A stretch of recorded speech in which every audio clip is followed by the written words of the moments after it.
ಮಹಿಳೆಯ ಚಿನ್ನದ ಸರ ಎಗರಿಸಿದ ಖದೀಮರು ಬೈಕ್ನಲ್ಲಿ ಬಂದಿದ್ದ ಇಬ್ಬರು ಖದೀಮರಿಂದ ಕಳ್ಳತನ. ಹುಬ್ಬಳ್ಳಿಯ ಕೇಶವಾಪುರ ಠಾಣೆ ವ್ಯಾಪ್ತಿಯಲ್ಲಿ ಈ ಕೃತ್ಯ ನಡೆದಿದೆ.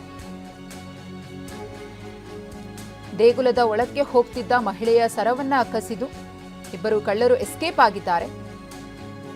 ಈ ಖದೀಮರ ಕೈಚಳಕ ಸಿಸಿಟಿವಿ ಕ್ಯಾಮೆರಾದಲ್ಲಿ ಸೆರೆಯಾಗಿದೆ. ಗಮನಿಸ್ತಾ ಇದ್ದೀರಿ, ದೇವಸ್ಥಾನದ ಒಳಗಡೆ ಆ ಮಹಿಳೆ ಹೋಗ್ತಾ ಇದ್ರು.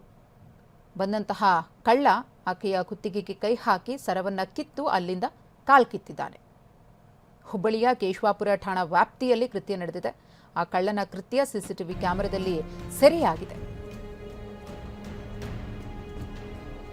ಮುಖಕ್ಕೆ ಬಟ್ಟೆ ಕಟ್ಕೊಂಡು ಬಂದಿದ್ದಾನೆ, ಗುರುತು ಸಿಗಬಾರದು ಅಂತ ಹೇಳಿ. ಆ ಮಹಿಳೆ ಕೆಳಗಡೆ ಬಿದ್ದರೂ ಕೂಡ ಅದಕ್ಕೆ ಕೇರ್ ಮಾಡಲಿಲ್ಲ. ತನಗೆ ಸಿಕ್ಕಬೇಕಾದಂತಹ ವಸ್ತು ಸಿಕ್ತು ಅಂತ ಹೇಳಿ ಅಲ್ಲಿಂದ ಕಳ್ಳ ಎಸ್ಕೇಪ್ ಆಗಿದ್ದಾನೆ. ಸಿಸಿಟಿವಿ ದೃಶ್ಯವನ್ನ ಪರಿಶೀಲಿಸಿ ಪೊಲೀಸರು ಕಳ್ಳನಿಗೆ ಬಲೆ ಬೀಸಲಿದ್ದಾರೆ. ಈ ಹಿಂದೆ ಈ ಕೃತ್ಯದಲ್ಲಿ ಏನಾದರೂ ಭಾಗಿಯಾಗಿದ್ನಾ ಅನ್ನೋದು ಈತನ ಬಂಧನದ ನಂತರ ಗೊತ್ತಾಗುತ್ತೆ.